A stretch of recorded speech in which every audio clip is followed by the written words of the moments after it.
things I could come up with.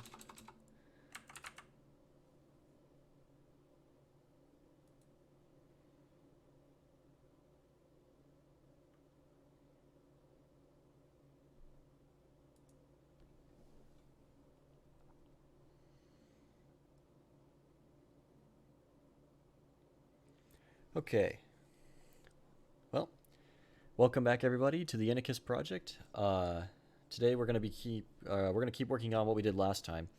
So we're working on making this lighting kit right now, and we're gonna use it to light up the Millennium Falcon and light up anything else really that we want to. And it's gonna be cool. It's gonna have full color spectrum lights that we can cycle really fast to make cool kind of displays and things. But right now it's a lot of software. It's a lot of us crawling through the mud trying to figure out how things work and figuring out all the details. So I want to start off by saying I apologize for how last stream ended.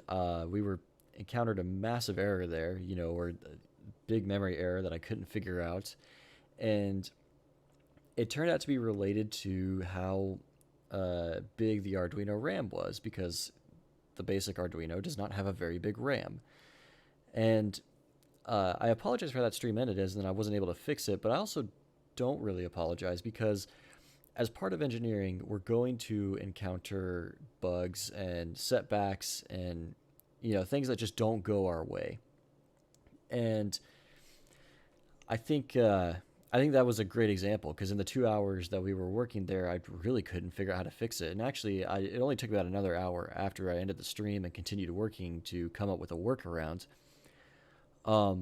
But that kind of stuff is going to happen. And so I appreciate those of you that stuck with me through all of that and continued watching. And I appreciate everyone that, helped give me ideas.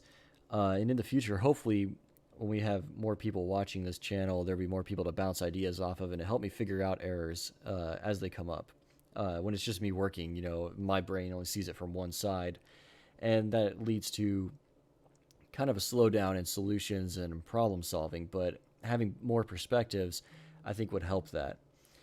So, in the meantime, I fixed that. So, a summary of what that error actually was: Arduino having very small RAM.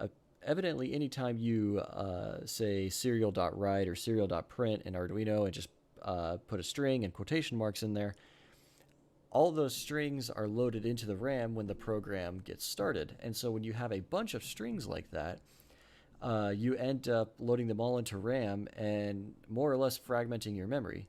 Hey, how's it going? So fragmenting the memory is basically, we have a very small section of memory and we tend to put things in at random. And as a result, the chunks of open memory get very small, because even though we only have a few small things there, they're spread out and they break the memory up. You can think of the memory as one big long line of available memory, and you put stuff in the middle, you split that line into smaller chunks. And then when we came to having to save really big things in the memory, all we had was a bunch of small chunks and not a big chunk that we needed. And so that's what's called memory fragmentation. Rather disappointingly, when that happens, things just start to go wrong, and there's really no way to recover from it. So the workaround that I learned, if we go to our code here, and actually I learned this last time with Arduino, that I can increase the size of the text a bit. So I'm going to do that so we can see it.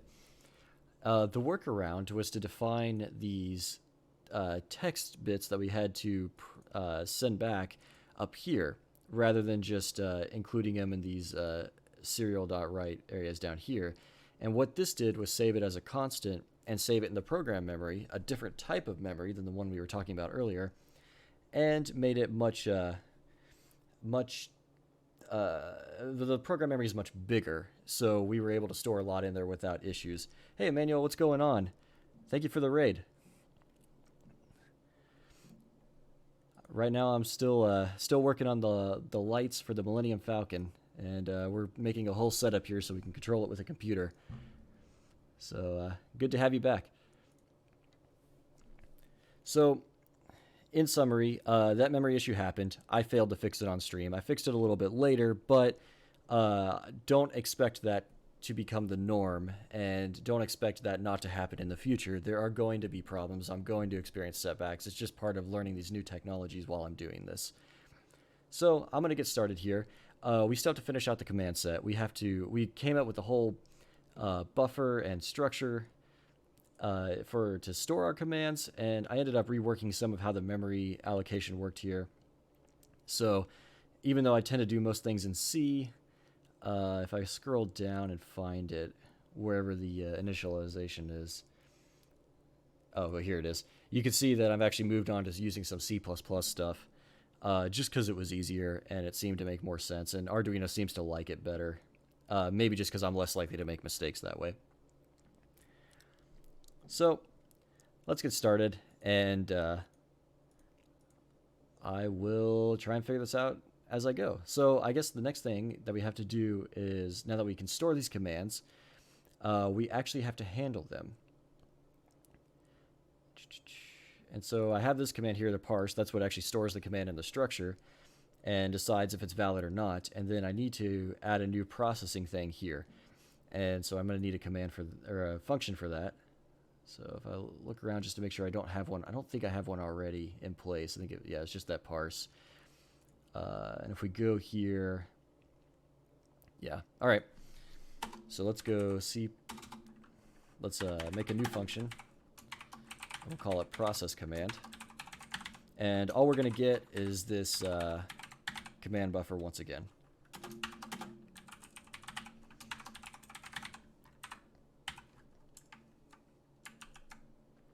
All right, you got that going. Emmanuel, I got a new microphone. Hopefully it sounds a lot better than that dinky headset mic that I had before.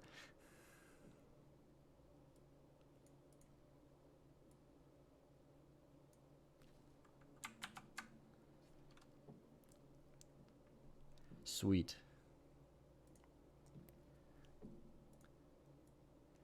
All right, so we'll call that here. And I'm just going to put this in as a placeholder. We really need to define it still. All right, and then we'll go down here at the end of where I have some of the pixel stuff already and define it. And I imagine we'll have a lot of internal kind of commands in this file, but this will be a good start to handling it. Probably going to need some string processing stuff as well, which that also could be very memory intensive. You can see here on the last time I compiled this, I've used 12% of the program memory, and technically only 13% of the RAM of the dynamic memory, but in reality I'm using a lot more when it runs because it's loading a bunch of stuff in that it doesn't realize it's going to.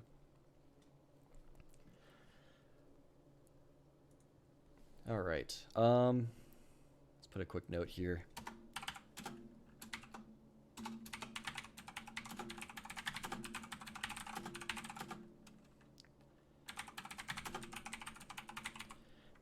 Right? And then we probably just need a basic one to demo this because we really just want to prove that our whole setup still works, since I proved that the lights worked, but I haven't been able to test them since I've been implementing this command stuff. So we'll go in here. Let's see.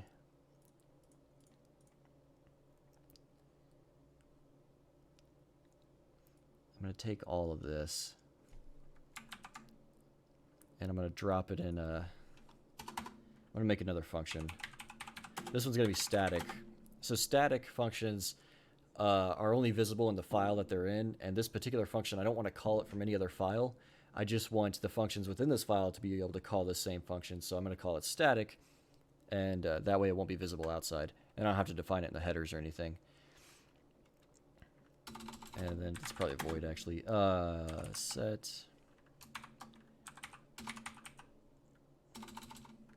Let's call it set1 neopixel.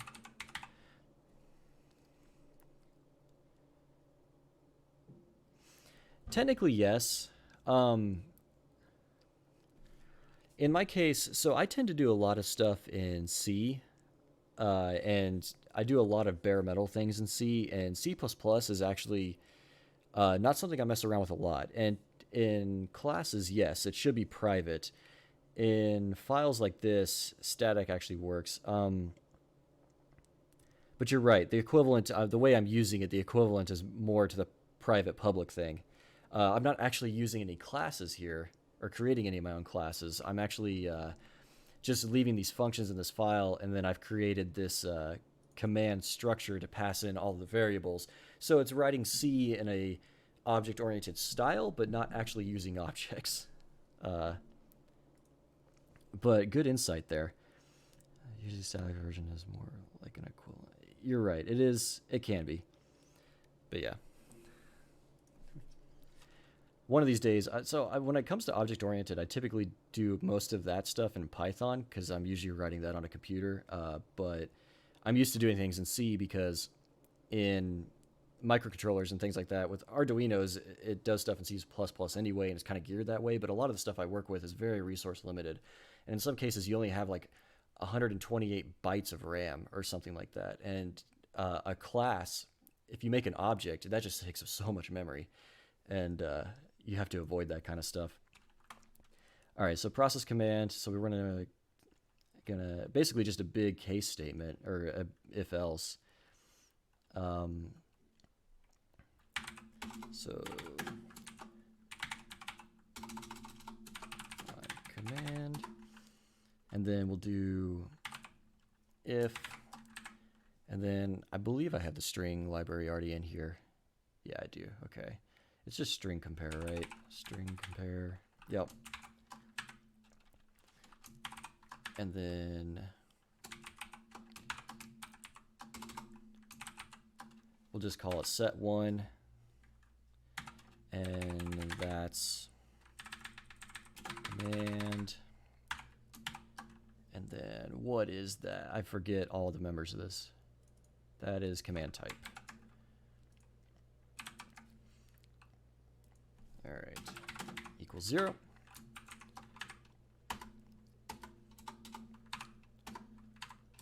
All right, and then here we want to call our function down here. And I'm going to just parse these arguments out for it. So UN16T, I want the NeoPixel index, and I need a 32-bit for the color. RGB color. Unrelated, but finally someone who doesn't let the search bar wide open in the taskbar. I thought I was the only one who knew how to hide it. It's oh, I mean the Windows search bar? Yeah. It's the only reason it's doing it is I'm actually doing this on my secondary monitor. My primary's got all my streaming set up on it. But I agree, it gets kind of annoying. Oops. Almost as annoying as Arduino formatting.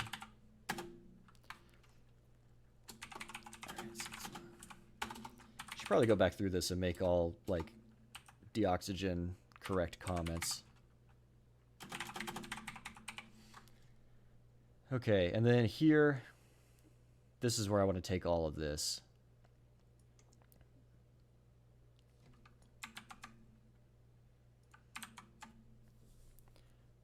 Oh no, that was wrong. That goes down here.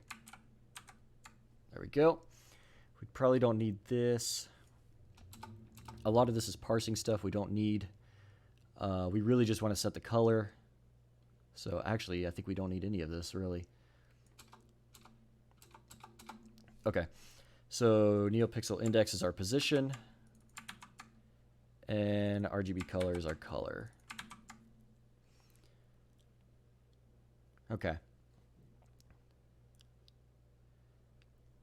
Yes, so the great question, and this is what makes these really cool. I have a strip of them here, and I'm not holding, so we'll zoom in a little bit. This is what they look like. The little white dots are LEDs.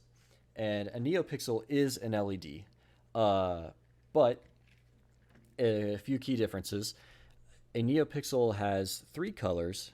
Yes, addressable LEDs. So it has 3 colors in it, and it has its own little microcontroller in it, its own little logic unit.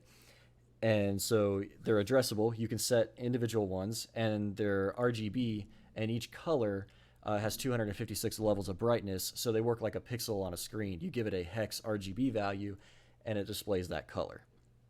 In this case, they're technically all displaying black right now because they're all off.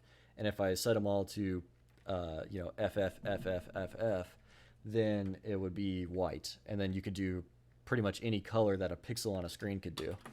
They're also very bright. And then another downside, they use a lot of power. And this particular strip, if the whole thing's running full bright, it uses like 1.5 amps, which is a lot for LEDs. So that's why you don't see them show up more often, because they're expensive and they use a lot of current. Okay, so that should, I think that will work.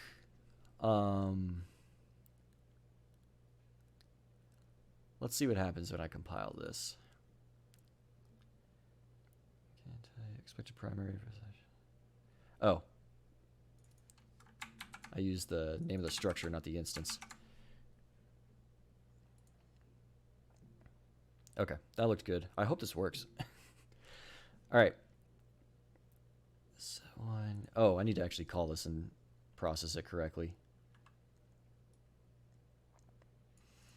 All right, so let's do set one neopixel. And then the index is going to have to be the first argument. So our current command, and as we know, our commands have, we decided to allow a number of parameters in an array. I think we just called those parameters, command parameters, yep. And we'll say the first one, index 0, is our index. So I'm going to need to convert to that. String too long, this value. And then same thing with the color. That'll be the next item.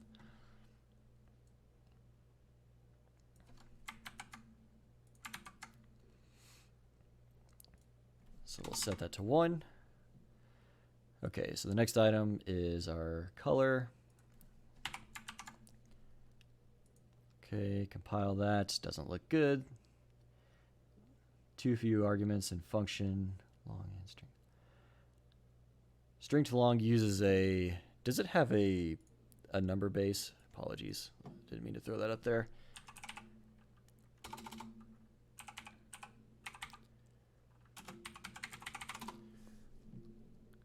Hold on. This is me learning all these functions again. String, endpointer, integer base. What is the endpointer for? Character whose value is set by the function. Oh, it's okay. So this is just part of its processing. So we do need a temporary. That's what this was for. I could have just looked up there to see how it worked.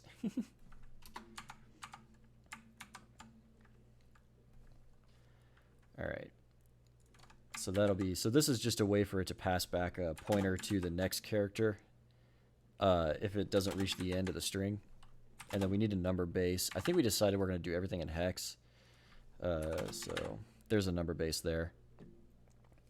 Okay. Looking good. Nope. What else did we miss? Oh, I forgot to declare it. Yep. Always declare your functions. Let's put that below any defines. There we go. At some point too, I'm going to set up a GitHub for all of this. I have one set up. I just need a link to it and everything. And I will start storing everything there so you all can see it and use it. I told you before, I think I found a lighting kit on Amazon for about $90 for the Millennium Falcon. And I think when I'm done doing this, I'll have made the same thing with about $50 in parts rather than $90. So you could theoretically use that instead, and it becomes a better product option. And I'll leave all the designs out there in the public domain. All right, that looks good. Let's compile this again. There we go. And upload. All right, give it a second to upload. It's not going to do anything initially. At least it shouldn't. All right, let's go to our monitor. And case matters. Yep. Set 1. And then we'll set, let's see. Does anybody know what 25 is in hex? Maybe I shouldn't have done that one. F is 15. 1, 0, 16. 17, 18, 19, 20. 1, 2, 3, 4, 5. 1, 9 in hex, I think. And then we just want to set this, oops, to the brightest. All right, maybe this works. Okay, it received the command and it worked here, but it didn't, well, it didn't actually do anything on the lights. When you have the skills and knowledge to do stuff, it's often cheaper than taking... It's true, but if you do the math, I'm going to spend a lot more time making this thing than I could just for the cost to buy it, I guess. Like, it is technically cheaper, but time is still worth something too. Okay, it would probably help if I actually called this function that I just made here. Yeah.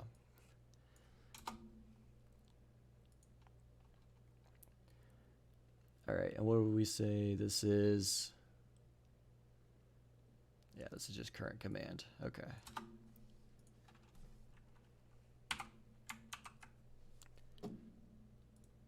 All right, let's verify that again. There we go. Yeah, we see the change in the memory now. That's using a significantly higher amount of the memory. All right, there we go. And now we got to type this out again. Although we may be able to just use it again. Ah, still nothing. Dang it.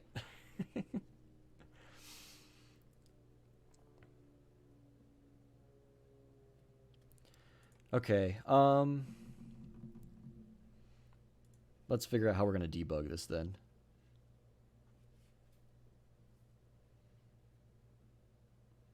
I wonder if I got to make sure it's getting my parameters correct. So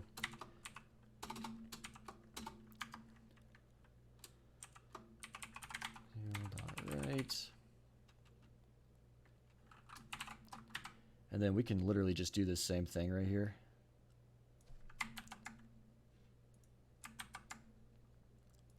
And see if it's getting these correctly. Oops. Actually, we can't do it in this particular file, but we can do it. Oh, man. We're getting there. I really want this to work because then I'll have the lights working again. Okay, I think I have to actually take this out and put it in the main because that's where the serial class is, or the serial instance is. All right, we'll drop it right here. And this should be enough. It still sees the current command here. So this will tell me what my parameters are. And actually, let's just do the whole thing to make sure we're getting it correctly.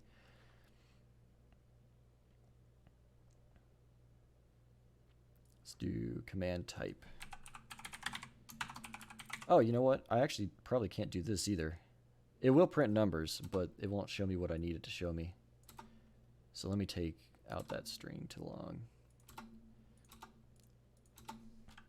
All right, hopefully this doesn't cause any memory errors like I had last time. Why did that fail? Temp return was not declared in the scope. Yep, that makes sense.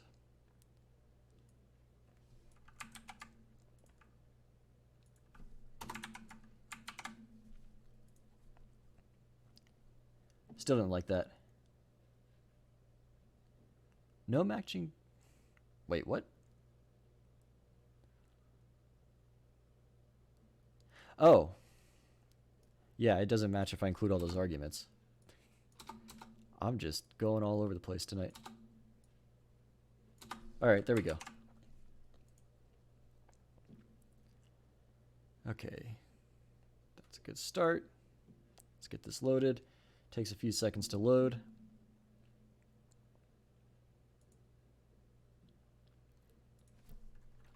All right, and then we gotta go set 1. We know it's not gonna work, but this will at least tell us how our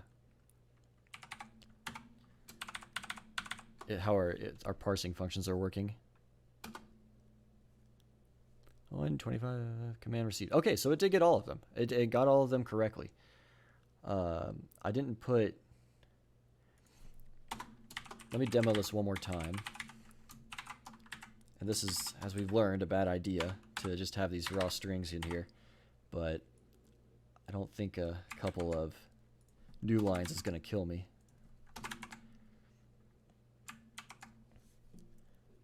All right.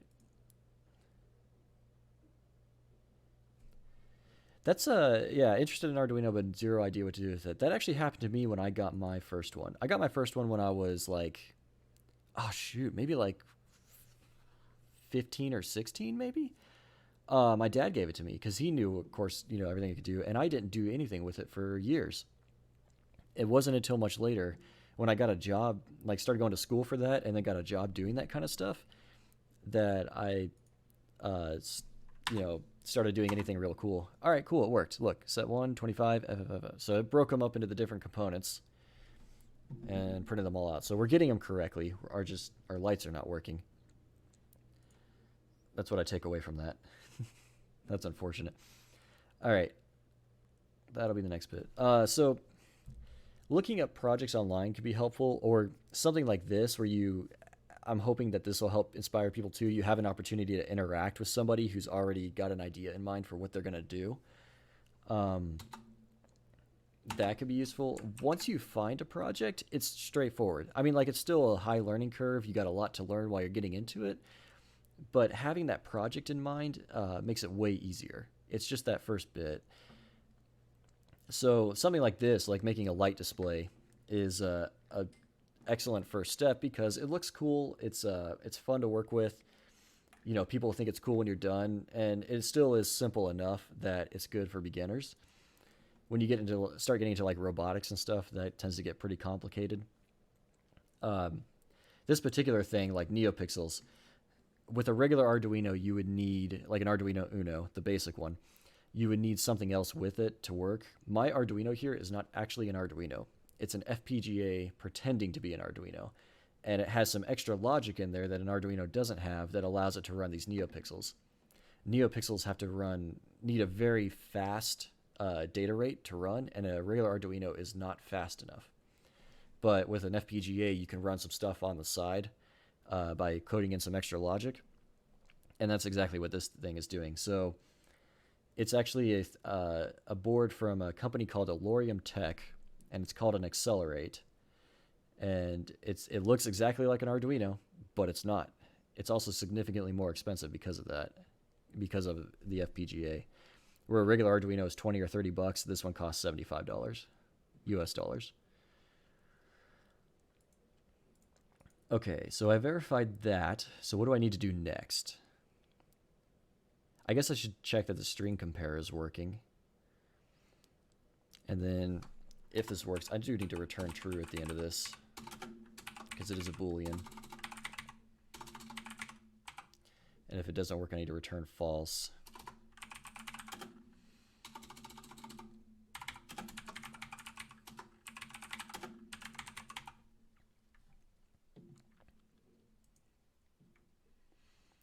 Start off with blinking an LED. That's always the first one. That's the Hello World version of an Arduino.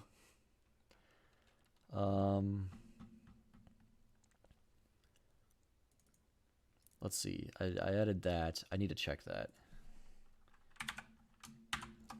I apologize if I'm moving around a bit here.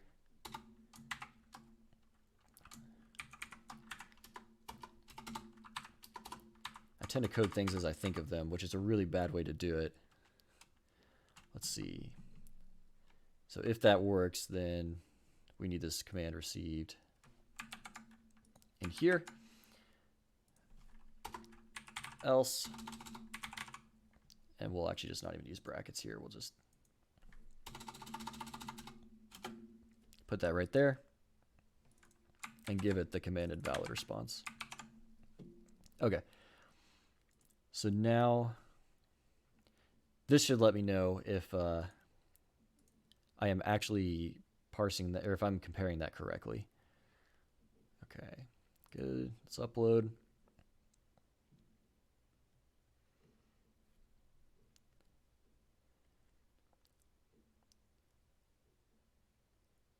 Huh. That's a really crazy project. That sucks that, yeah, everything went private. I've seen that actually happen before when somebody was doing like YouTube channel or something like that, and then got a job in a more professional environment, and they make all their videos private, so that they, just because they don't want their employer to see it if they're trying to get hired, or it clashes with something, or it's just one of those things. Maybe that's what happened. So 1, 2. All right, command received. So that means it's working. It's legitimately getting to this part. It's just not. It's getting here. It's just not processing setting the NeoPixel. Do I need to?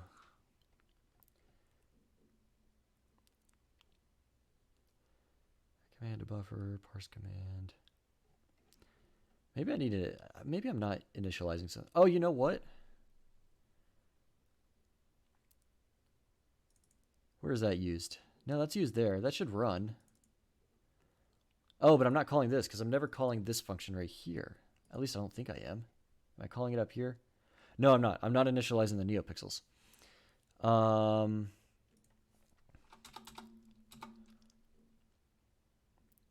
Okay, let's try that just to see if that's for the reason. So the NeoPixel thing has a method called begin, which starts everything up, gets it all set. Okay, I think it's working now. I just had a light come on. It shouldn't have come on, but it did, which means that something isn't quite working right. But let's see.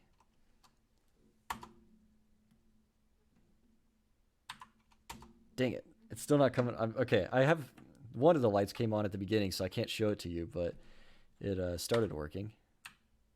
So that means we're getting there. Oh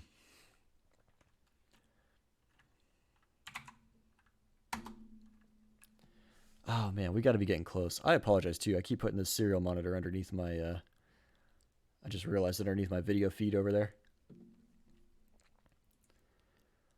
All right. So what to do next to see if this is working? We know. Let's actually let's start off by just setting them to a color initially. I've defined a few colors in here, like red and stuff. So this should set the entire string to red. Maybe there's just something wrong with when I transferred that whole library over, the way it got set up. All right, let's go ahead and upload that. There it is. All right, so check that out. The whole string came up as red. So we know that the pixels are working. So that's good. We just don't know why the command buffer can't set them properly. If I run this again,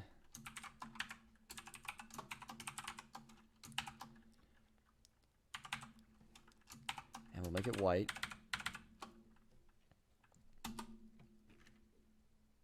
Oh, well, that's interesting. The one that I set to white just turned off and became black. So,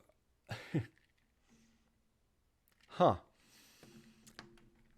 I don't know why that is, but it's doing the opposite of what I want it to. Well, hold on. Let's do that again. Is it just setting it to black by default, or is it just the opposite color? Red, green, blue. Let's do blue. So it should turn that light that just went out, the one right here, the blank spot should become blue now when I send this. Nothing. Okay, so it's basically turning off anything that I touch. I wonder if it's not parsing that number correctly then. So if we look down here, it's doing the correct light. which means it's getting this one correctly, because that was number 25.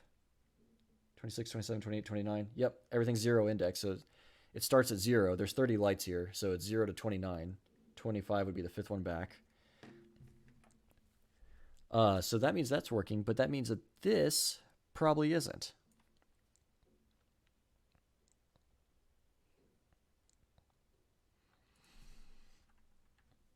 So why is that not working? All right, we're going to take this and go back here. Back to more debugging, because that's how we roll. And I want to see just exactly what's happening here. So I'm going to do serial.write. No, we're going to do print. The serial method has this print statement. Basically, it works like the built-in C print statement. And then I believe we can just do this. I think that's how that works. Does it compile? Nope. What'd I miss? Temp return not declared, as usual.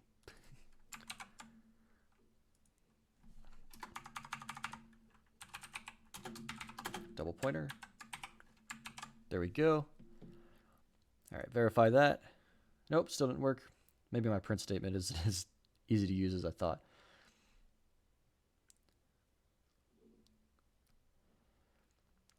All right, what was the error? No matching function called to print. Hang on.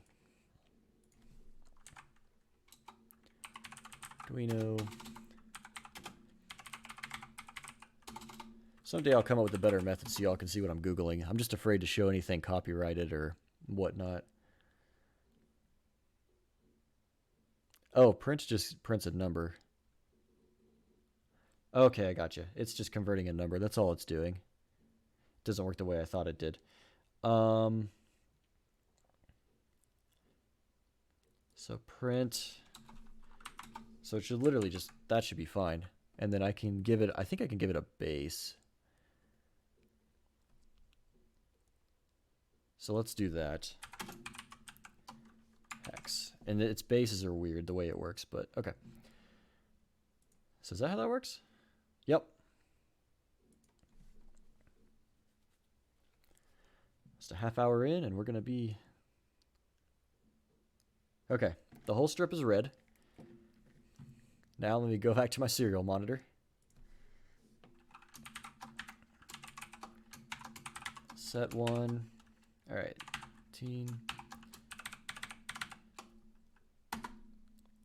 0. That conversion was 0. Why is that?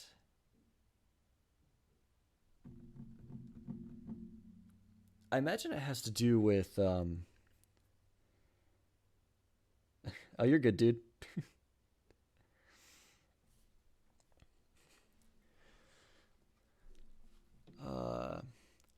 What we've just learned is that this method that's converting a string to a long integer converted the index just fine, but did not convert the color just fine. And I don't know why that is. Because you can see here it's 0. A long integer should be able to handle a 32-bit number.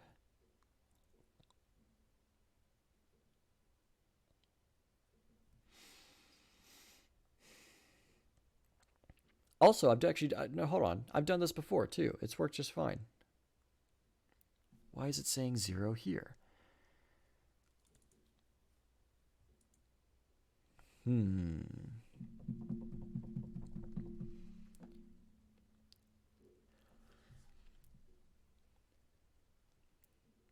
That is really frustrating.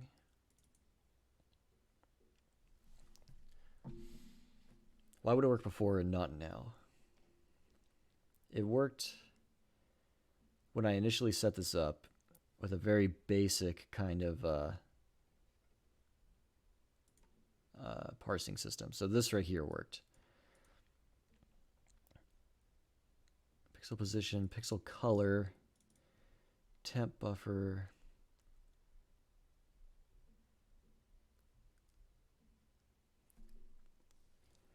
16 temp return.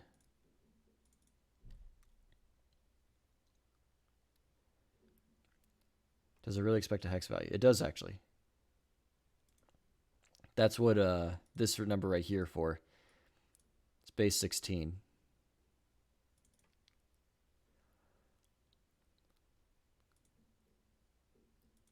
We could try changing it to base 10 and see if that changes anything.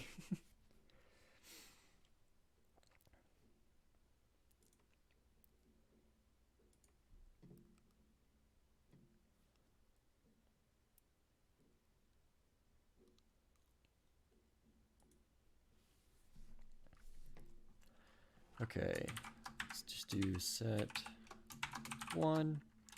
The first number is still in hex. This number, though, is now no longer in hex. Let's just do 255. So that should turn it blue. Okay, run that. Nope, still just turned it off. Weird.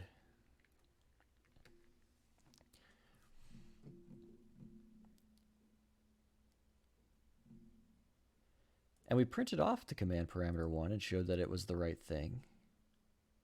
What am I missing?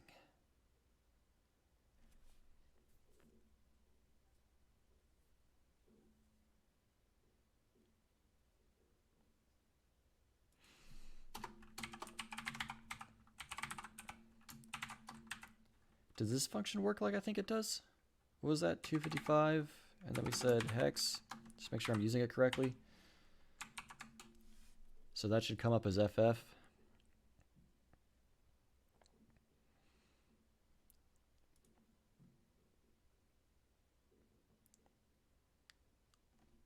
Let's see here.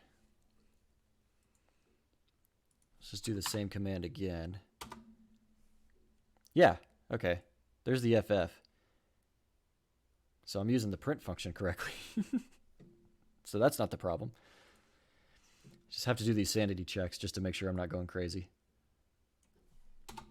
So why is this always returning 0?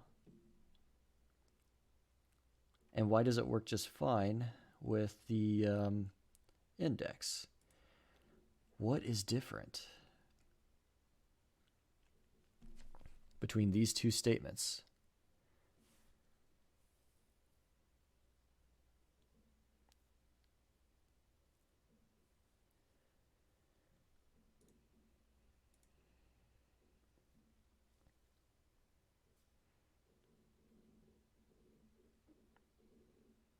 Yeah, I think you're right.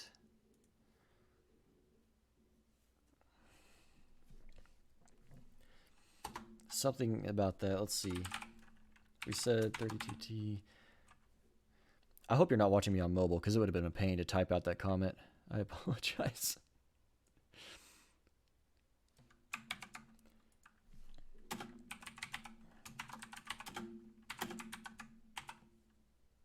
And then, well, actually, let's just take this out of here and do it in the main.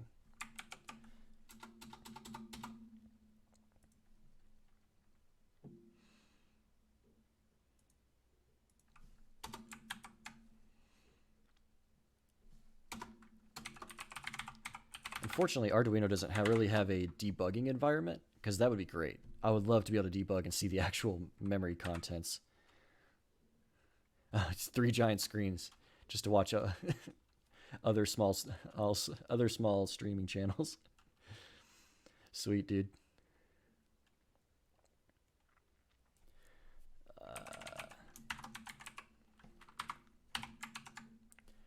Okay. That should work. Since we know that this function's working correctly. Okay. Did I upload that? I don't remember if I did. Let me just click that again.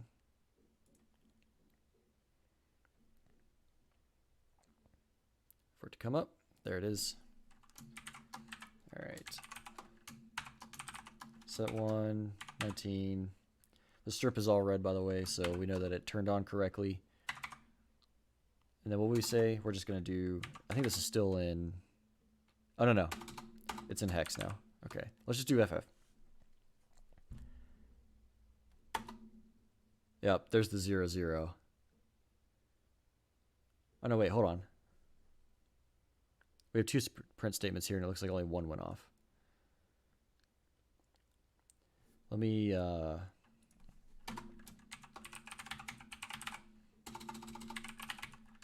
just make sure there's some spacing here so we know what's what.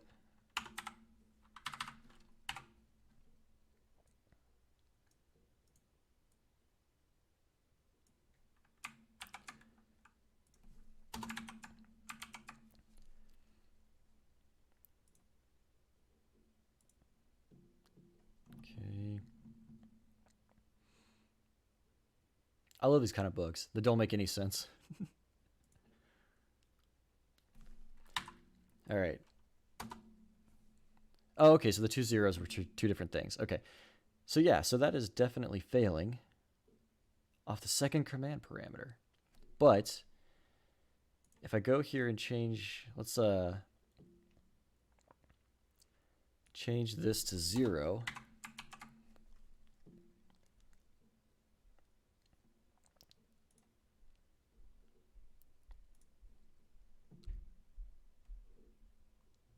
Upload that.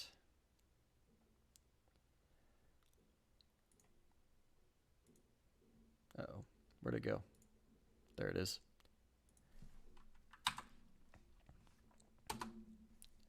But the first one worked. So is okay.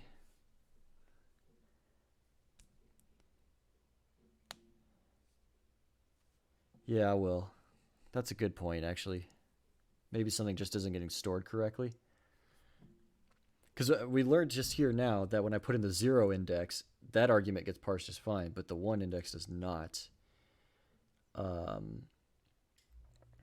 we can actually take this, or actually let's take this one. And I'm just going to comment out that. Right, and then drop that in there. Yeah, I think it's so too. I'm thinking that whatever parameter is in there is just not coming through correctly. Make sure everything looks good here. Yep, okay. So let's verify that and then upload. I'm going to fragment the memory again if I get too much more test statements in here. Okay. Ah, it's blank. Good call. Why is it blank? Why is it blank down here?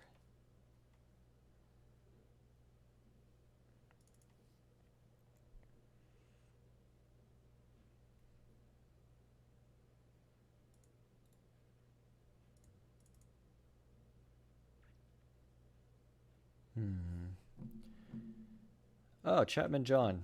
Welcome. I saw that you followed me recently. The Indicus project is just a, ultimately it's going to be a crowdsourced engineering platform. Right now I'm trying to prove the design concept. So even though I'm just making ridiculous things and trying to get people to help me give insight and bounce ideas and, just their input on what they think I should do or give me advice or corrective feedback. But what I'm ultimately trying to do here is engineer a design process that relies on being able to just put a project out in front of the internet and have people work on different things and it all kind of come together. You can think of it kind of like Wikipedia, how Wikipedia works, because all kinds of different people are correcting small little things. Like nobody's an expert on everything, but everybody knows a little bit about something. And I'm trying to leverage that kind of mindset here. So it's a crowdsourced engineering platform where anybody can help to design a project and provide their input. Hopefully that answers your question. And one day I'd like to reward people based on that. I'd like to make it almost like a gig kind of model, kind of like Uber or Airbnb or those kind of things, where people can get paid for their work based on the small tasks they perform. So work when you want to kind of thing.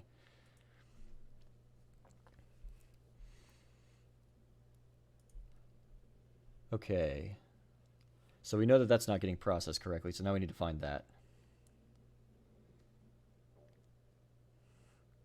Try the operators are getting passed to it. Chances are it's the variable. Yeah, I agree. It's well. So we know it worked here in parse command because if we do this, actually, let's try that. Let me not say something before I try it. If I go here, or not here, up here, and try this, does it work?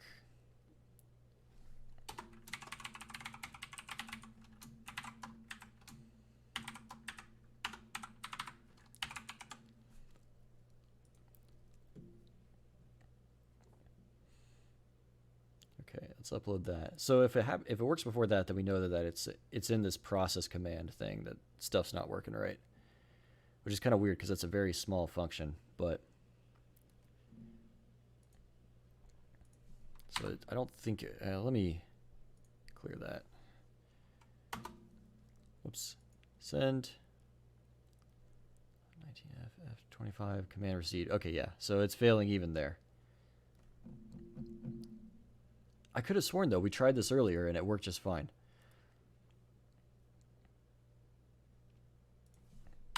Wait. Oh, it worked. It's blue now. Oh my gosh. I agree. I should remove a few serial right or the memory will go nuts because that's what happened to me last time. But it's okay. I've just made a stupider mistake. Oh, that's really embarrassing. Okay.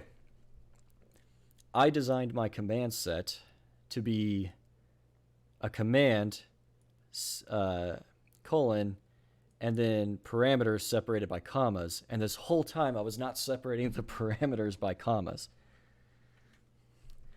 That's what was wrong. So the difference between these two, the parameters are separated by colons, and here they're separated by commas, and it worked. It turned blue.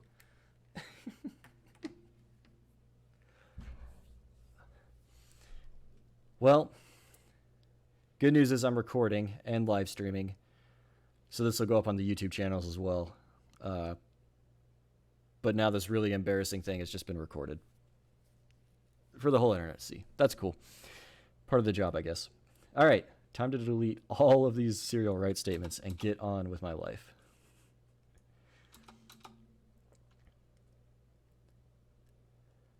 We don't need that, or that.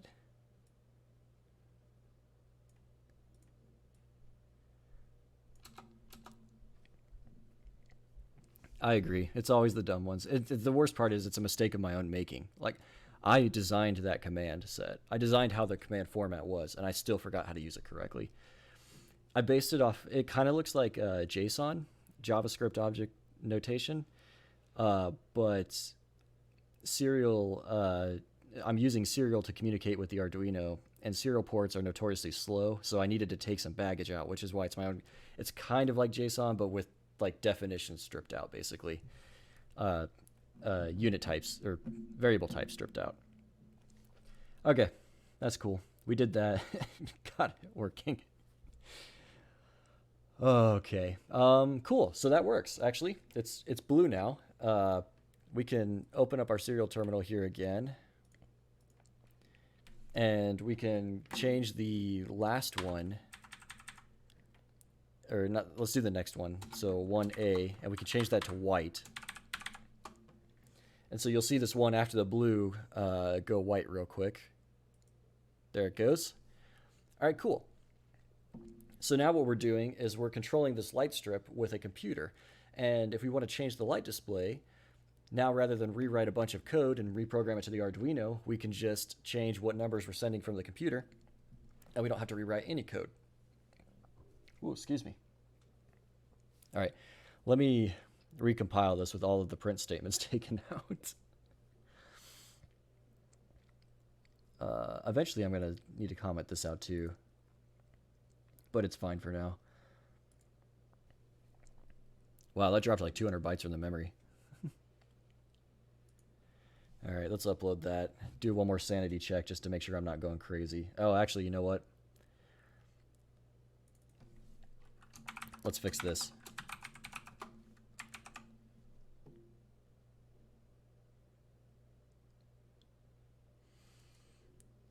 Start them off black instead of red.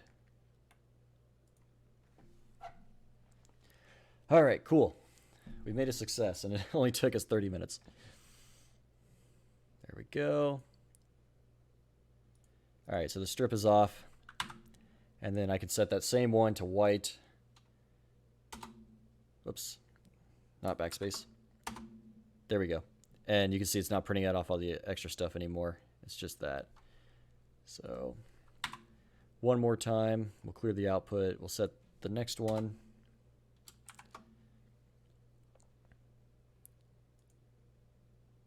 And there it is.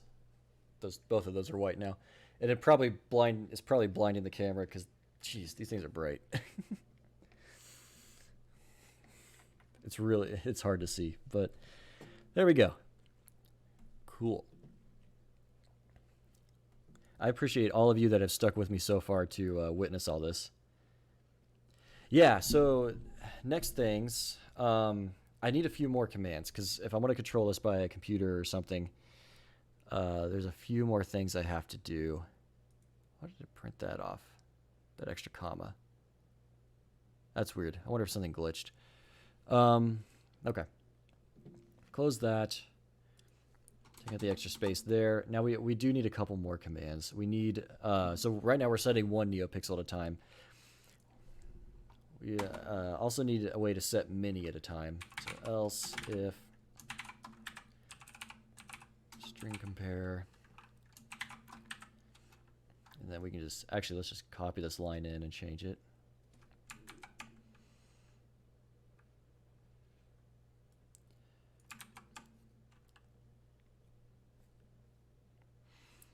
Okay, we want this to be set many.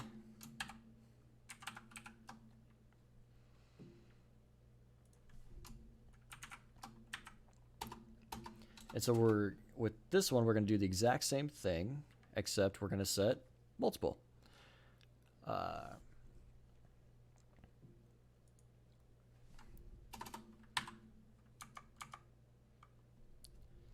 right, and I have a feeling I'm going to be using this a lot, so I'm actually going to move the definition for this up here.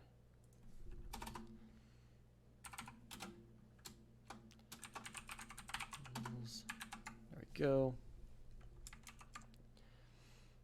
And then let's go ahead and define our function down here. Static void set many neopixels.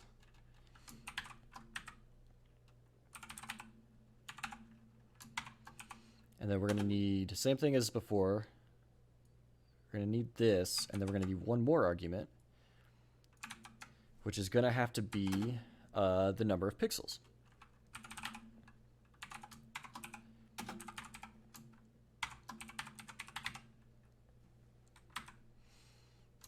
Okay. I think after this, I'll be good. I just need a delay command of some sort. I wonder if I should not update the neopixels. I should set them and then have a command to update them. That might be a good idea later, but this will be good now for a test. I'm more curious how fast we can run this thing with all this extra command structure I put in. Okay, so for a loop here. Equals 0. Count is less than Nope, count needs to be the neopixel index. Sorry.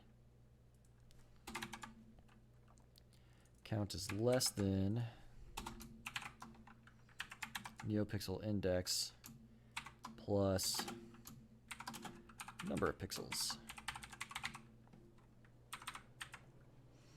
And then count increments.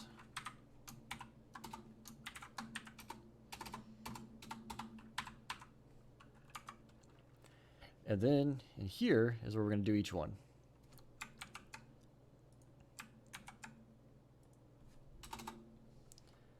And instead of index, we're going to use count. And then we'll set the color. And then we'll update the pixels.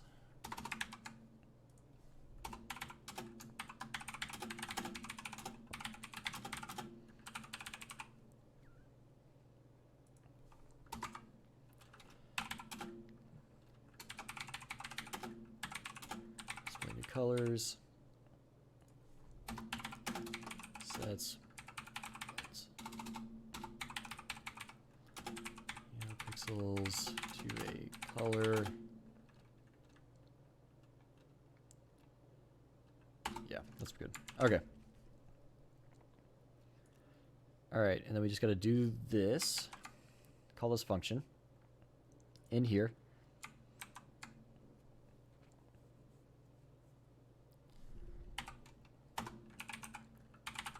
True. And then we need to go through and do all our conversions. So we'll keep the same parameters as last time for the first two. So the first item is the index. The second item, and actually, you know what I'm going to have to do here is, these are so long. There we go. The second item is the color. And we'll do the same thing here.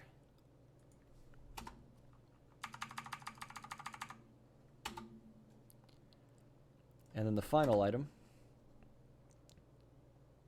is going to be the number of pixels. Oops.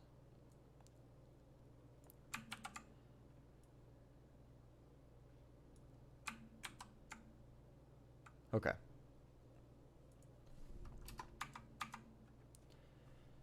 Actually, we don't need the space there. Okay, there we go.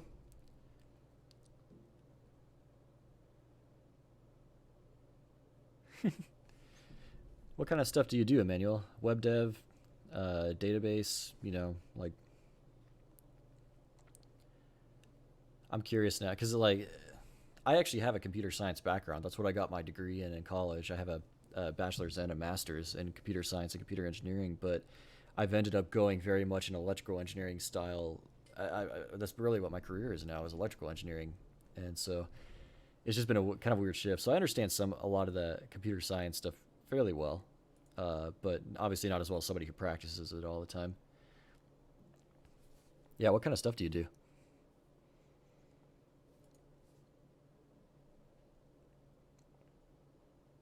Oh, I messed this up.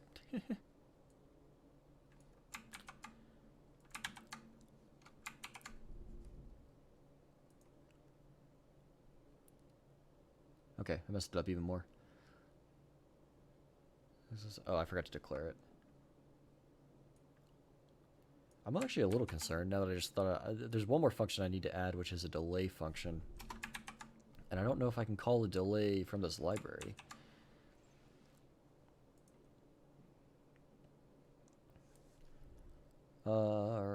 Let's see. Initializer before void. Don't forget your semicolons. That's what that means. There we go. Alright, so now upload it. Okay, yeah, JavaScript, Node.js, yeah.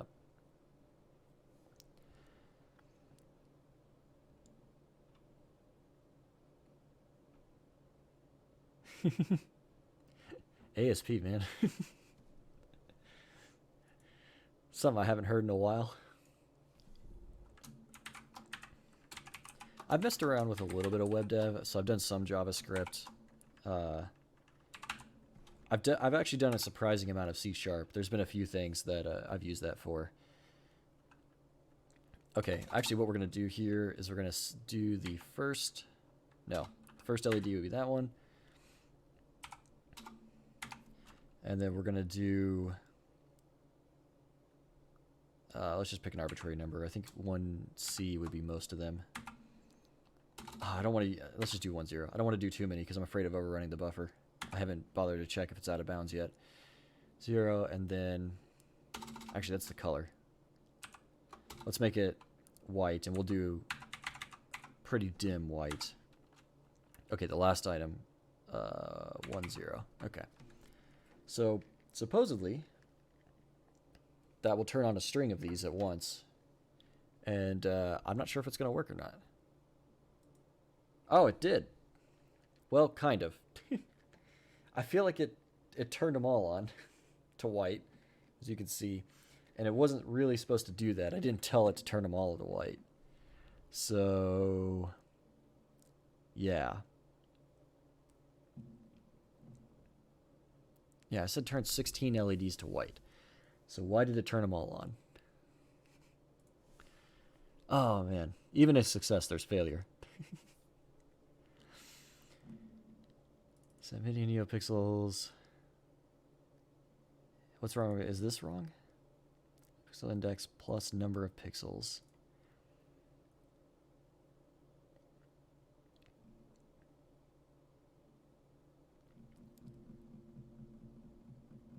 Slight delay to light them progressively. That's a really good idea.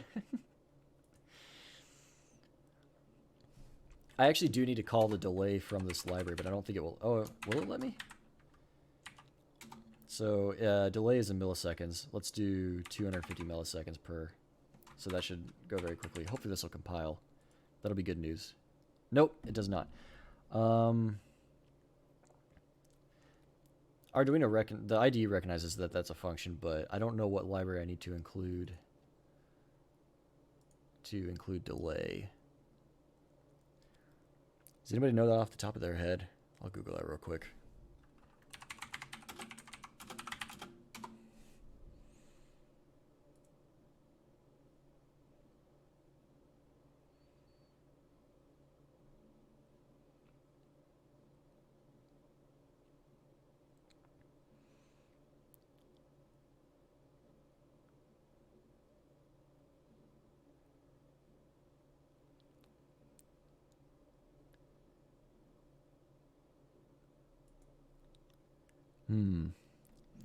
Yeah, it makes sense that, it makes sense that delay is there. I didn't know if there was a library I could include.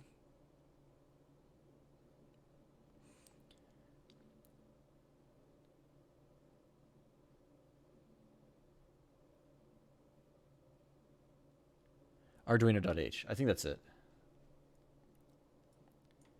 That would make sense. Let's throw that at the top here. Include Arduino.h. Does it compile? Yep, there it goes. All right, we're gonna do that again.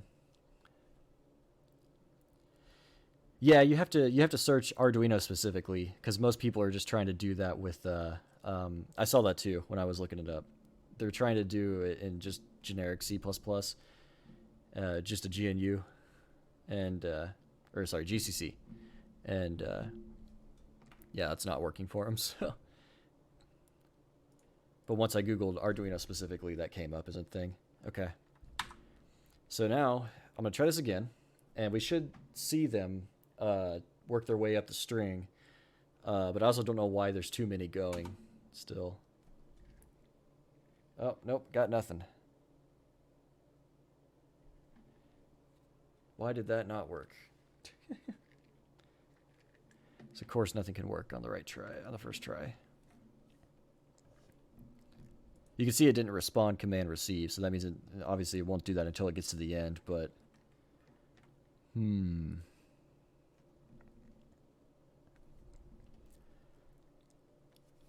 all right, let's see here.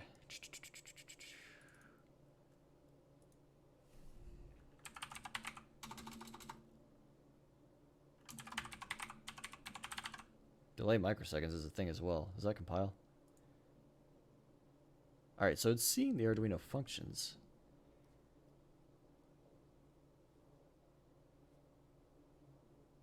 Oh, maybe I didn't wait long enough. You know what I have to do? I need to update every time. Maybe I was just sitting here and I didn't wait long enough for the whole thing to finish.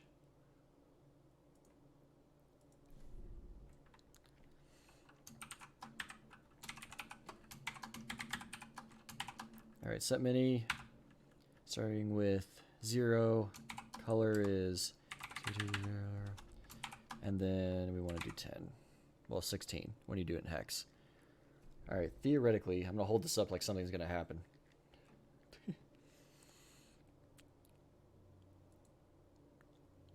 Command received. But it didn't do anything. No. It's all gone wrong.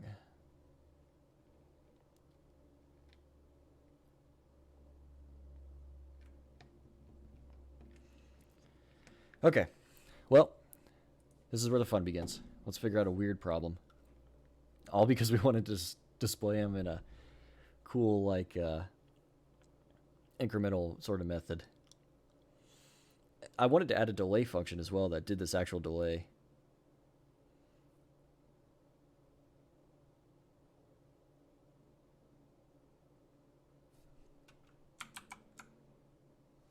Oh. I'm gonna be honest, didn't even know that was a thing. In case you want to know how well I'm learning all these little tips and tricks. So thank you for that insight. That's awesome.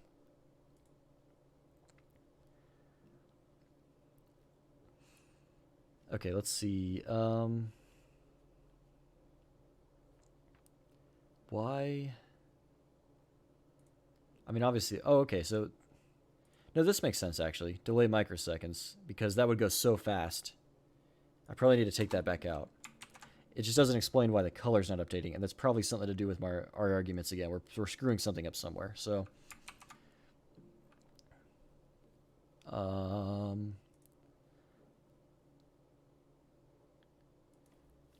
upload. If there's 30 LEDs, divide by 4. That's how many seconds it'll take. So 7.5 to run through the whole thing. All right, and using your suggestion, I'm going to copy that. And then I know that will show there. Turn on. There we go. Thank you. That was a great little tip. Okay. So now I send it. Oh, still received. Well, okay. Oh, I'm doing the same thing I did earlier. I totally didn't catch it. I forgot the commas.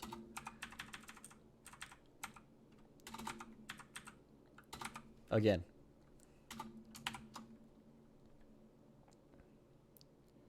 I'm going to mess that up so many times. I can already tell. So, all right, let's try that again. Hey, it's working. Maybe it'll come into frame here. Yep, there it goes. Worked its way through the whole thing. Still don't know why it's going out of range yet, though. But cool. So we can do that again. And we can actually change this to, like, let's do green. And I really wish I had a better way of holding all this up. But basically, you'll see them all turn green here now when I send this. Oh, it never quit. The previous command. See, it never said command received. It's going out of bounds. It's got to be, like, I bet it's just destroying the memory right now. Yeah, exactly. That's the whole point of this. This really cool light setup is that I can, like, with a computer control it and, like, if I just feel like making something different, like the engines light up and do something, and I want some underglow and things like that. Maybe I could put some stuff where some of the lasers are. I can make some really cool effects. All right. Because that command never returned, all I can conclude is that this limit is not working properly. See you, Chapman. Thanks for hanging out. Every little bit helps.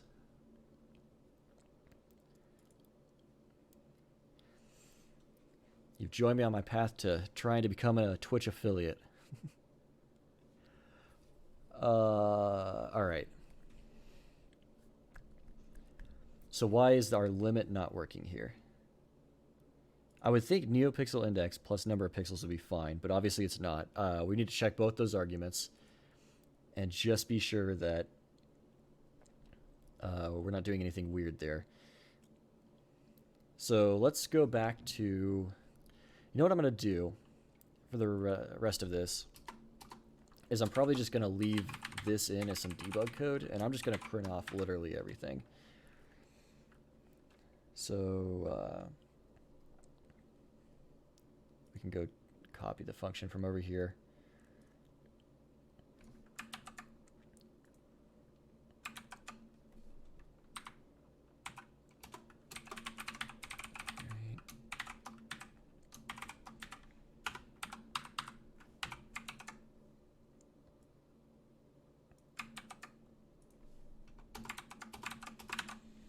Okay, right now by default I have it set the limit set to 4 parameters because I just don't think I want to keep the memory usage kind of small. That's set here. Max params is 4, and then each parameter length is set to max of 16, and the command type is also set to the same as the parameter length. So we know that at most we'll have 4 commands, so we can go ahead and write that there. And then I also want to do the command type.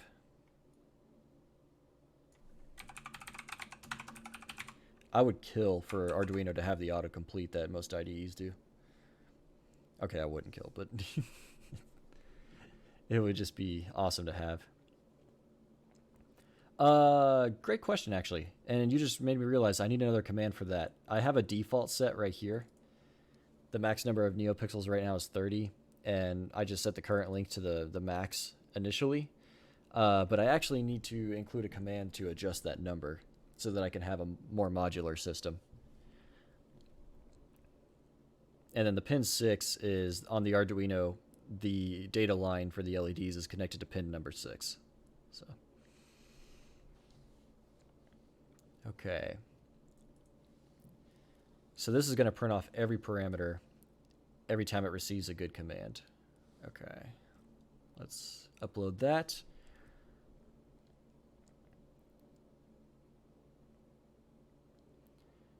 Cool. String one out. Go here.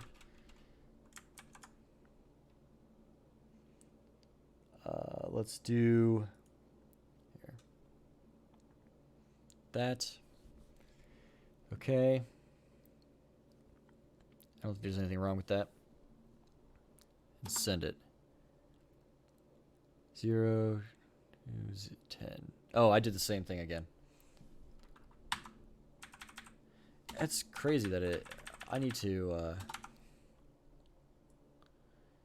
fix that. I need to throw an invalid. Yep, you caught it just as I did it. Okay, yeah, so the number's correct. I don't know why that's going out of bounds then.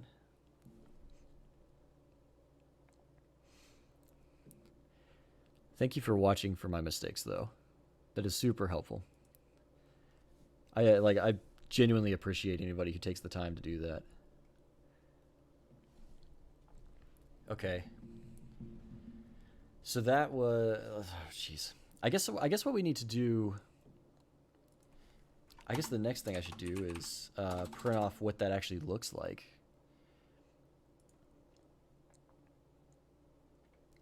If I go down here, I've already included the Arduino stuff in this library. So right here, I could do serial.print, and then I could do, no, it should check against the max neopixels. That's something I'm doing. I'm not validating my inputs there, but what I'm basically doing here is allowing the user to set a substring of the neopixels to a certain color, so I need a starting point and number of pixels to go. Otherwise, if I use the max on this right here, it would do a starting point and then set all the pixels until it reached that max. But I do need to check that this number is less than the max. So I will do that at some point. Make sure and remind me to do that before I forget when I finish all this. Okay. So that should print off those two numbers added together. which, if we're going to be honest, is probably just going to end up being 0 if something's going wrong, which would be why it's going to infinity. Okay.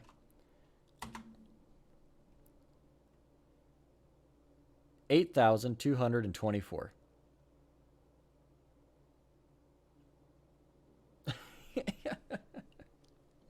What is the significance of that number, I wonder? So the index, which is 0, plus the number of pixels, which is 10, but in hex, so it's actually 16, is coming out to 8,224 after you do addition.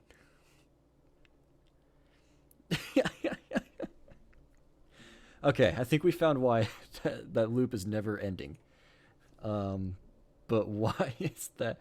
I did that up here, so I can only assume they're getting passed in wrong. I guess I need to do both of them and figure out which one it is.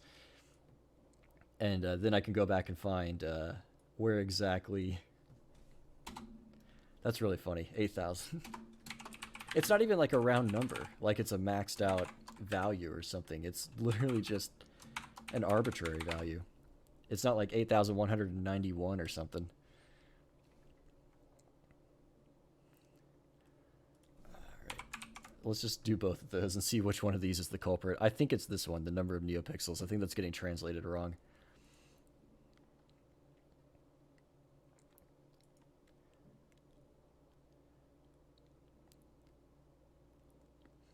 I once spent 10 months searching for a missing, or trying to find a memory error in a device I was working on. And it ended up being somebody did not use size of or something when they were working with strings and forgot to include the space for the null terminator. And when they were actually writing the null terminator, it was overwriting into the next buffer and overwriting a section of memory. And it took me like 10 months to find that bug. Like off and on. I figured out ways around it, you know, workarounds, but it kept coming back every time I tried to update the software. And eventually I found that one day. Okay, 0 first, and then, yeah, so it is number of pixels is the one that was messed up. Okay. So we know that whatever's getting passed into here into number of pixels is wrong. Is very, very wrong. Probably take those out now. Set number of neopixels is here.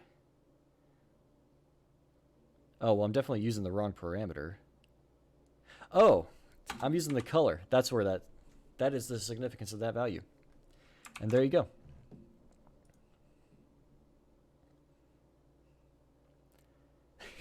Oh, I forgot to fix my Streamlabs thing. The YouTube command still doesn't work. Nice. All right, let's now that that is corrected, let's upload that. All right, so the string, I'm not really sure where else to hold this. Uh-oh. Couldn't open serial port. It's already open? Let's close it. Open. Looks good. Okay. I'm going to use that trick you taught me. There we go. All right, so it's blank. And then I'm going to hold this up as best I can. The string's kind of short. Actually, I can probably move this over. I'm afraid to touch the Arduino too much because it's so dry here. The humidity's so low that the static electricity is insane. Okay. Let's start. And then it should go like halfway. There it is. All right, it stopped. Cool. And then you can see the rest is blank. And then if I do this again, if I go up here and do it again, and let's set it to, I don't know, let's set it to blue. And we'll just do a light blue. And then we'll start at 10. So it should do the rest of the string. And actually, we don't want to go all the way past. We want to do 14. So I think that's E. That probably won't cause a memory overrun. I need to put that check in there. Okay, so now this should, so the bottom of it's still white, as we can see down here. And then when I hit the button, it should turn the rest of this blue and leave the white. Yep, and there it goes. The rest turn blue, and we still have white down, whoops, white down below. Okay. Very, very nice. So, all right, let's clean some things up so that this is better. We don't need this delay.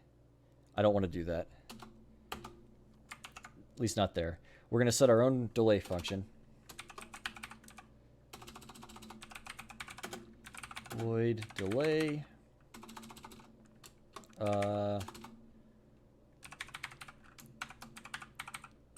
Delay milliseconds, and then we'll just use 32-bit there.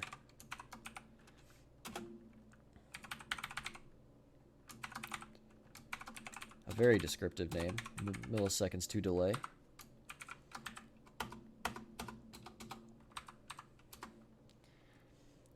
And then we will delay, and we'll use that. All right, making good progress.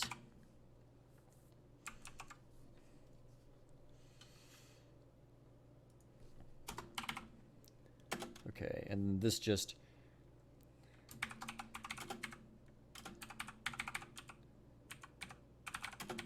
it's a millisecond delay. What more do you want? Okay. That's good. And then what else did we say we wanted to do? Oh, you reminded me. We wanted to set the number of pixels.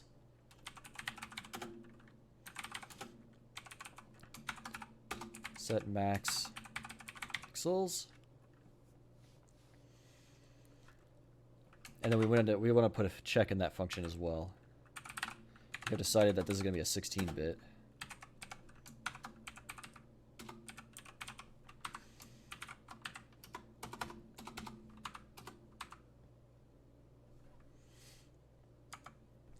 Okay, and then this is in the lighting kit.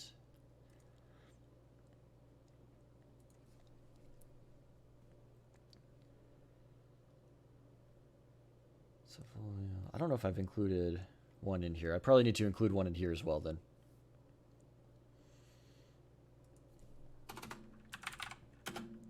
LK set number pixels.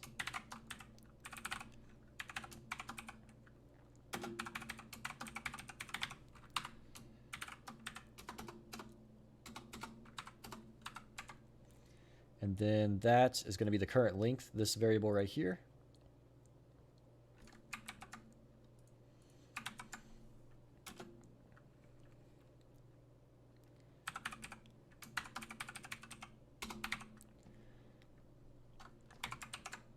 Okay, we need to declare this in our header.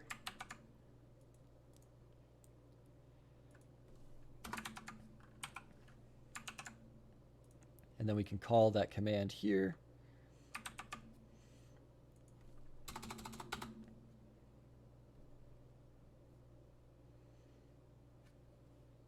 And then max pixels is what we're using the argument here.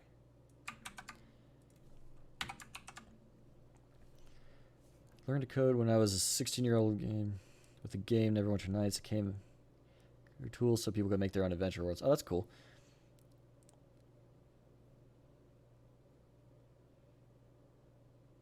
Very nice. That's always a good place to start. I tried to tinker around with some Arduino stuff before college, but then really college, because I knew I wanted to be a programmer and an engineer, but I always had trouble motivating myself, and it's taken a long time to reach this point to where I can be self-motivated to do things. And unfortunately, just apathy was something I struggled with a lot. But once I got into college, I started doing some, C and Java, and then I got an internship at a place where I did stuff like this, embedded systems, that kind of thing. And this just stole my attention. As soon as I figured out that I could make like computer programs that interacted physically with the real world, it was like, that's cool. Like, you can do robotics, I wanted to do, after I was able to do that, I wanted to do conveyor systems, material handling systems. So it's just smart conveyor belts and stuff like that. And because where I live too, there's a lot of companies that do that. But I ended up not really going down that route, which is fine. It's a kind of its own special thing. But I just like seeing computer systems physically interact with the world. That was so cool. Okay, so we have a function to set our max number of pixels. We need to declare both of these at the top here.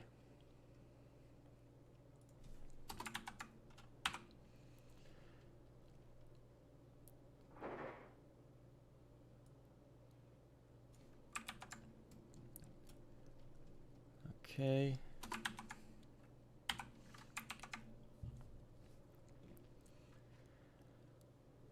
All right, so both of those are declared. Now we can create commands for them in our command processor. So else if, let's do it again.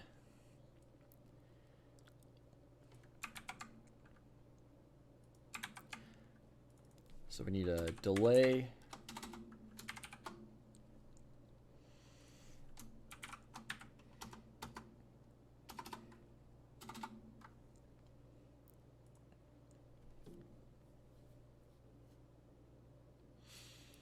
And then we also need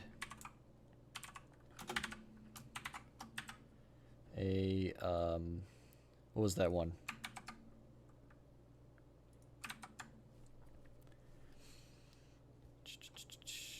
It's delay and then, oh yeah, set max pixels. Let's just call it max, or set max.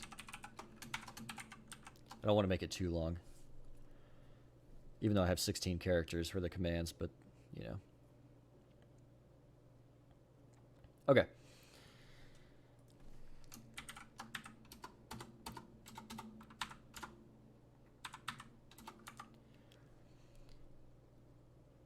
So now we call the delay function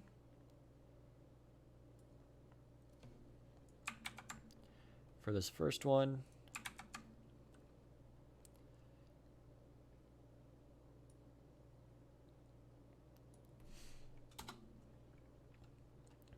And, oh, we got to put in our, sorry, I'm just trying not to get lost here. This one right here. That's our argument. It's parameter 0. And then the next one is set max. And same thing, both of these just require one argument, so parameter 0. Okay, and then I guess we need to test set max, and the way to really test that is if we put a limit, like I said I was going to do here on this function right here. I guess if we're going to do some validation, then this needs to return something.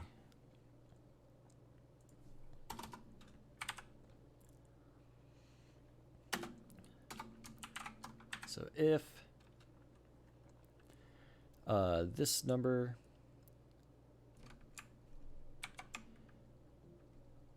forgot a semicolon after the set max. Thank you. It's greater than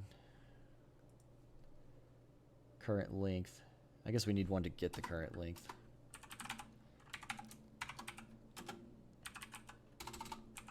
Okay, get length void,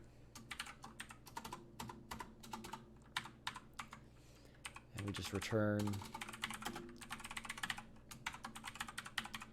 This just keeps our global variables from becoming too global, I guess.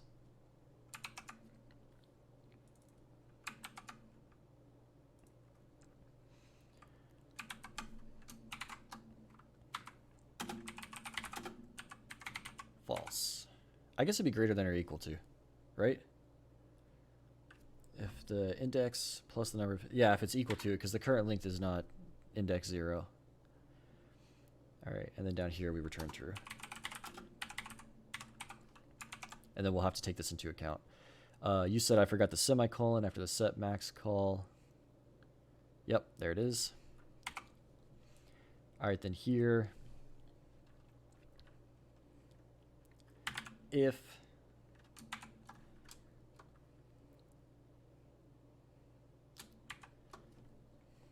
not this is going to get really confusing with everything.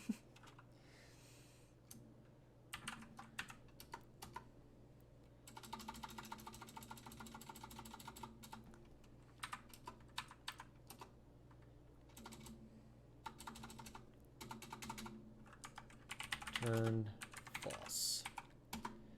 Okay, so basically if I give it something outside of the bounds, it should return false.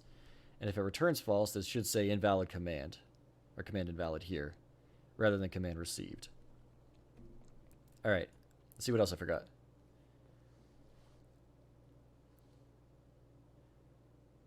I messed up a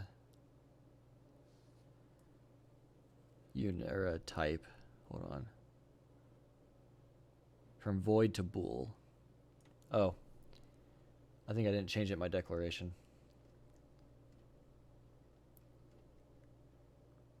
Yep.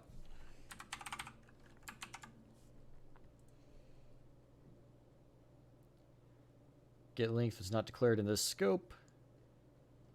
False. Why was it not? Include lighting kit.h. Oh, I guess it wasn't. All right, that's on me.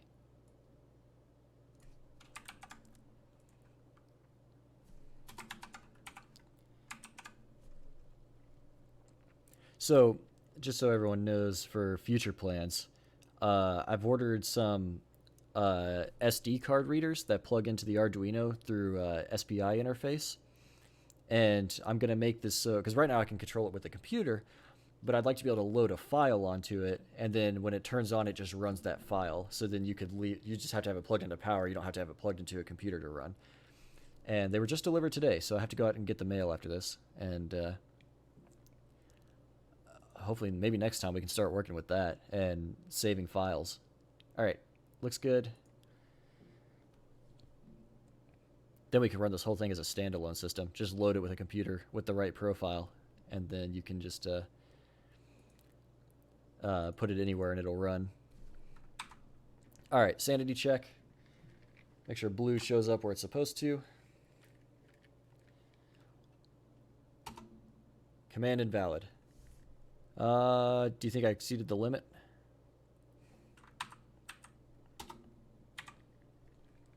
Let's try that again. Command received. One of them turned blue.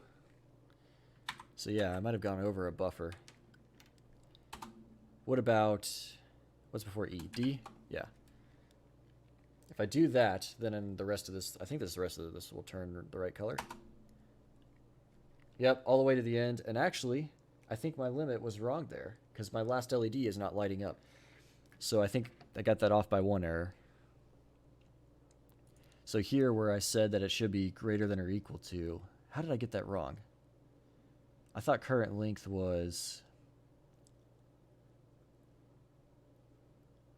where is it?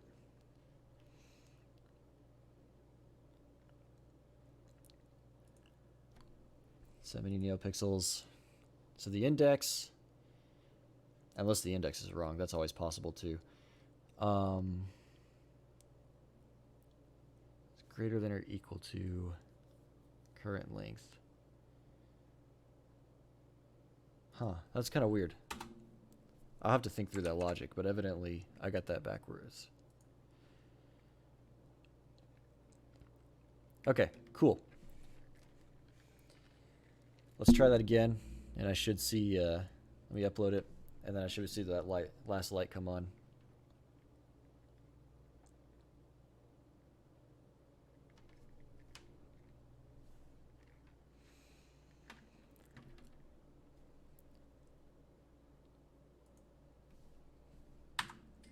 All right, I can set this to E, and then I should see all of them come on to the end here. There they go. But if I set it to F, the next digit, then it won't do anything. It'll say invalid. Yep, there it is. Command invalid. And then, okay, now we need to change it. So, actually, first let's just try delay. So let's do delay 1000, and then this isn't going to do anything other than delay 1000 and then show command received. So delay a second.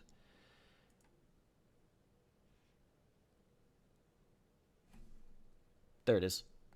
Command invalid. Huh, wonder why I did that. It still did the delay. All right, we'll come back to that one. All right, and then I should be able to set the max. max, and then let's make it just the first half of the string. No. Let's do 25. Oh, that's invalid as well. Okay, we messed something up. That's fine. Yeah, I think it has something to do with the index starting at 0. It's just the logic in my head is not quite working out to that. But, oh well. Actually, let me look at this again. Set max 19, so it did get the arguments. And then it said command invalid. I'm guessing I really screwed up some of my if statements here. Delay. Oh, I forgot to return true. That's what I have to do that after each of them. That's why it worked, but it didn't say that it worked.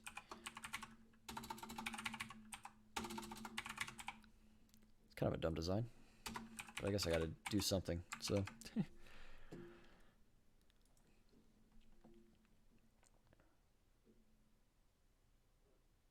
all right. Oh, that's wrong. Return true. Verify that. Upload. It's uploading.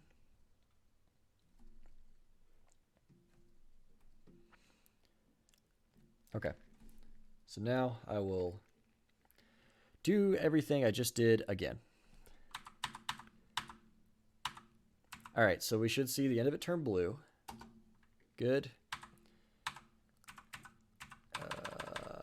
And then that's too much, so we should see invalid. Yep. We should do a delay.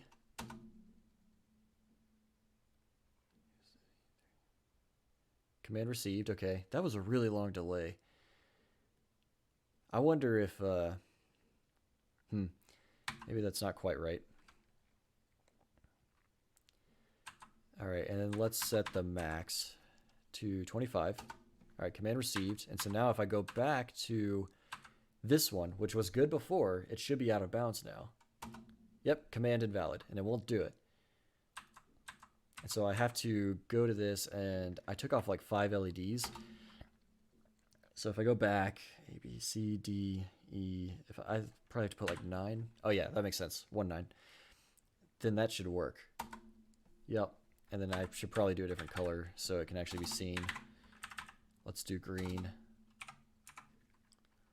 All right, throw it up. There we go. But you can see there's 5 LEDs at the end that are still blue because as far as the controller is concerned, it doesn't exist anymore. So, awesome.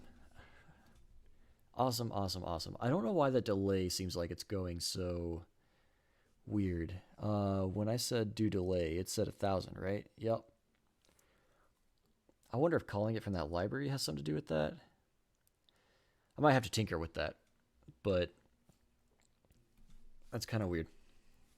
So the reason I wanted the delay command is that when I actually when I use the SD card and I load a file to it, all that file is going to be is a list of these commands, you know, just a really long list of commands to run the profile. And I know I'm going to want to turn lights a certain color and then wait and then turn them some other color.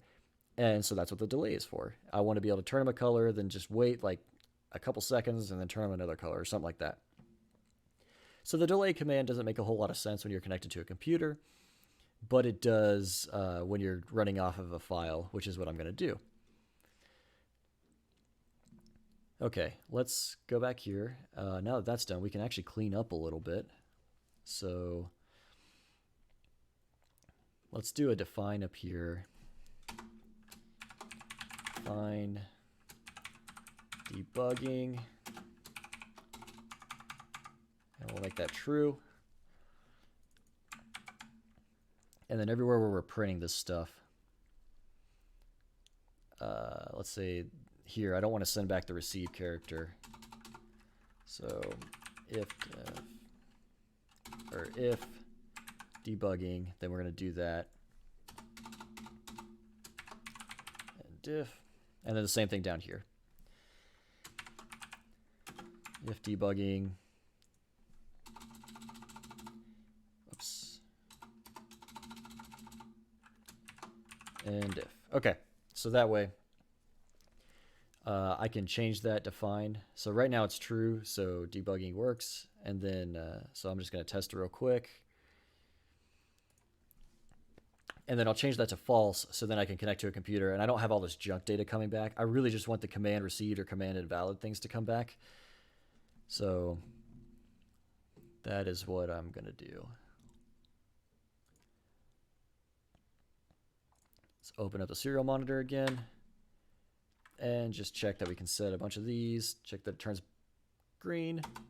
It does. We see some green in there, so it still works. And it's sent all this data back. Now, if I go here again, change this to false, recompile,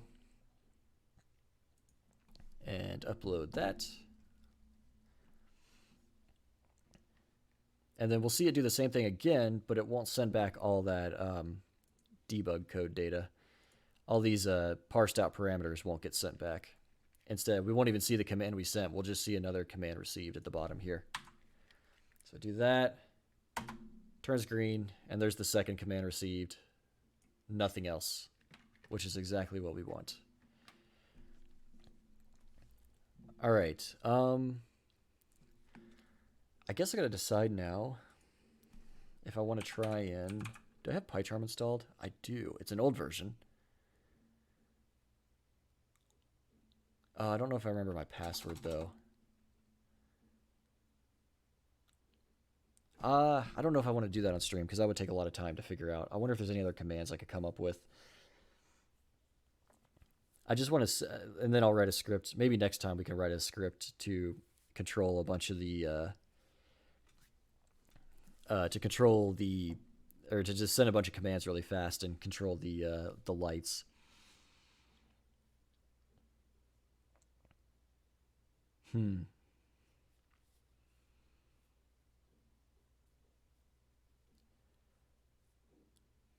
I don't know. I really want to try that.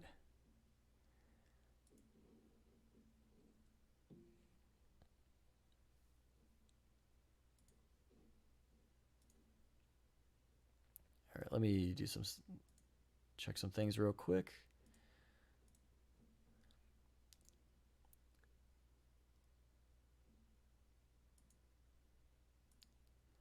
Okay. There we go.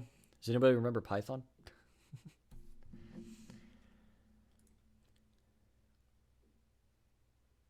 Python. And actually, I'm going to move this off screen. I'll just make you all look at me for a second while I figure this out. Save my file locations.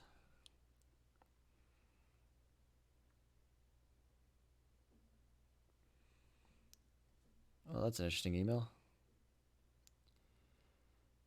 Federal student loan flexibilities have been extended. I guess it's going to be good for some people. Okay. File, let me save this.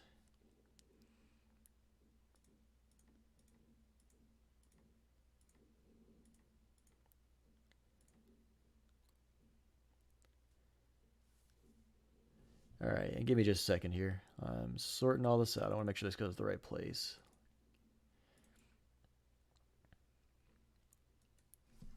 We'll call this test script.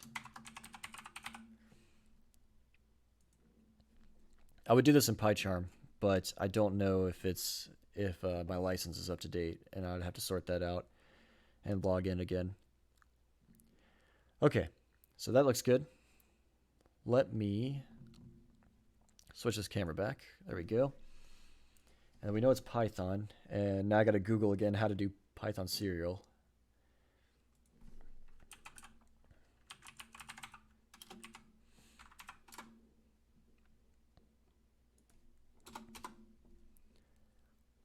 I think in Python 3 is the same, mostly the same as it is in Python 2. All right, makes sense. All right, import serial, and then we just create our object. Ser equals. I'm just literally copying from their docs right now. And we say the COM port. This is COM4.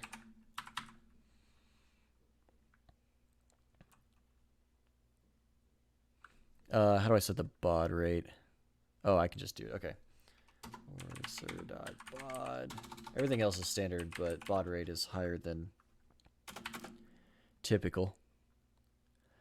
Most stuff goes at 9600, but these kind of things with high-powered micros or FPGAs tend to run at 115,000. Excuse me.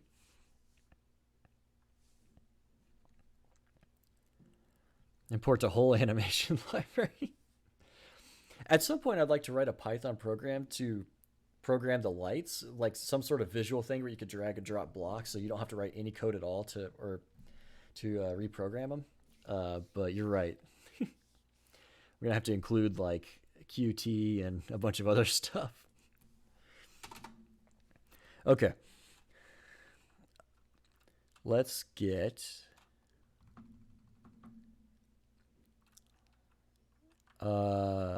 that opens it, right? If I do that already. Or do I have to say open? No, I think if I specify the serial port, it tells it that it's open. So we just need to test. Right. And then this is literally going to be just one of our test functions here. I've got so many now.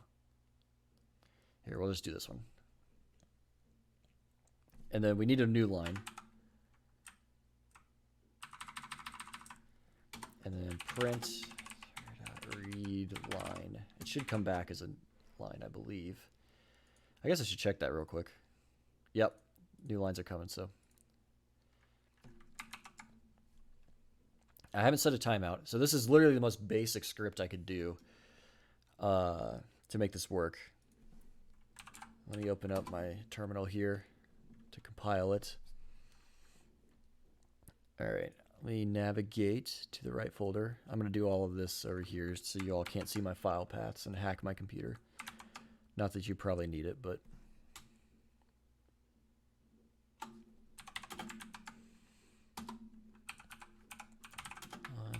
test.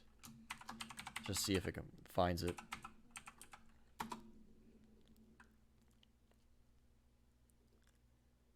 All right, well that technically worked. No module name serial.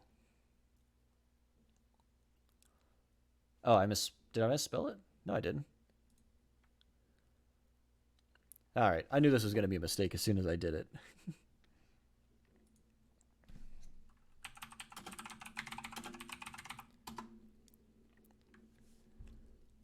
Do pip install and see if that works.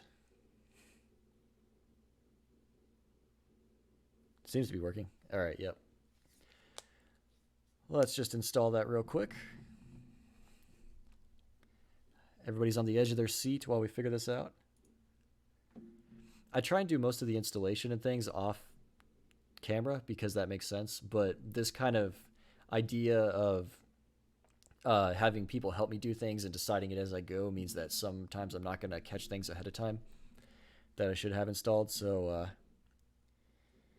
yeah, we'll, okay, successfully installed. And then I still don't think it'll work.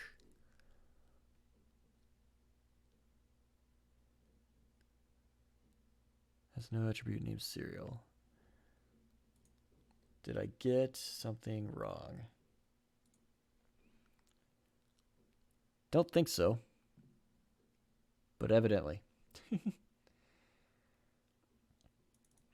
All right, so something's not working here right, just because my Python install is weird, and I'm probably like 17 versions ago and don't know what I'm doing.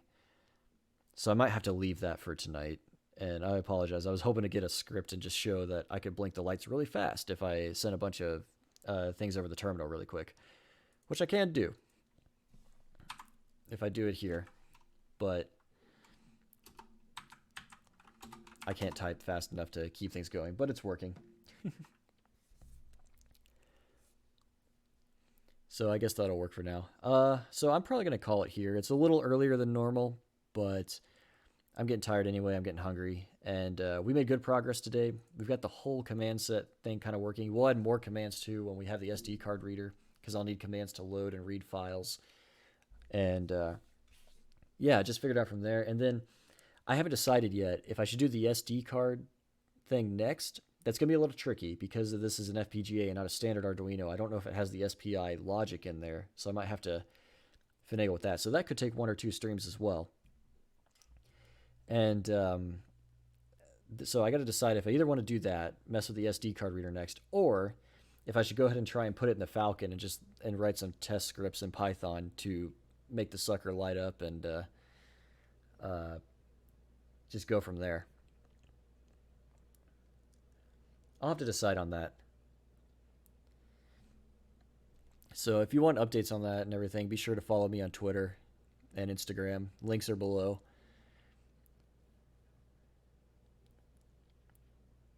I'll have to make the light pulse. Yeah, I agree. Well, this is the thing, right? With the script, I should be able to do something like that.